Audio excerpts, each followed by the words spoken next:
Pilit pinagkakasya ni Melay ang 500 pesos sa 2 araw na pangkain ng pamilya. Pero dahil mataas ang presyo ng bilihin tulad ng galunggong na nasa 300 pesos kada kilo, para-paraan na lang daw. Sa galunggong, imbis na 1 kilo, kalahati na lang. Pinaghahati na lang namin para magkasya yung budget.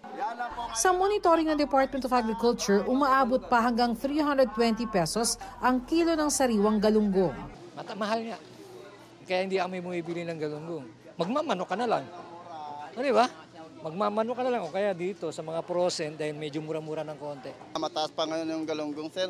Mga March pa po, marami ng isda. Pero dahil tapos na ang close fishing season sa galunggong sa Northern Palawan noong Enero, makakaasa raw ang mga mamimili na bababa na ang presyo nito sa mga susunod na araw. We need to consider that our large commercial fishing vessels na pupunta doon sa Palawan. So it would take days then para makarating sila doon and then manghuli and then babalik. Kapag nagsimula ng bumaba ang presyo ng galunggong, ayon sa grupong Tugon Kabuhayan, hindi raw malayong sumunod na rin ang ibang isda. Kung marami talaga yung isda, it can even affect the price of meat to a certain extent. Hindi lang isda at karne ang paborito sa hapagkainan ng mga Pinoy. Bukod sa isda at karne ng baboy at manok, mayaman din sa protina ang mga itlog. At ang good news, bumababa na ang presyo nito. Sa pinakahuling price monitoring ng Department of Agriculture, may mabibili ng medium size na itlog sa halagang 6 pesos and 80 centavos.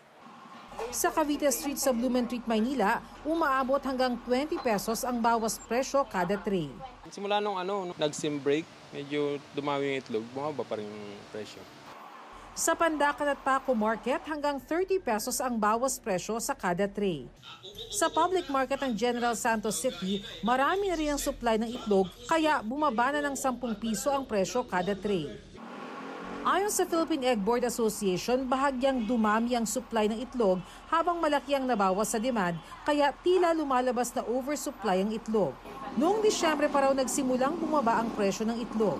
Lumalabas na ang farm gate price ngayon ng medium size na itlog ay nasa 5 to 6 pesos, habang ang small size ay 4 to 5 pesos depende sa lugar. Para sa GMA Integrated News, Bernadette Reyes, nakatutok 24 oras. Mga kapuso, patuloy na tumutok sa mga balita, mag-subscribe sa GMA Integrated News sa YouTube. Sa mga kapuso abroad, samahan niyo kami sa GMA Pinoy TV at www.gmanews.tv.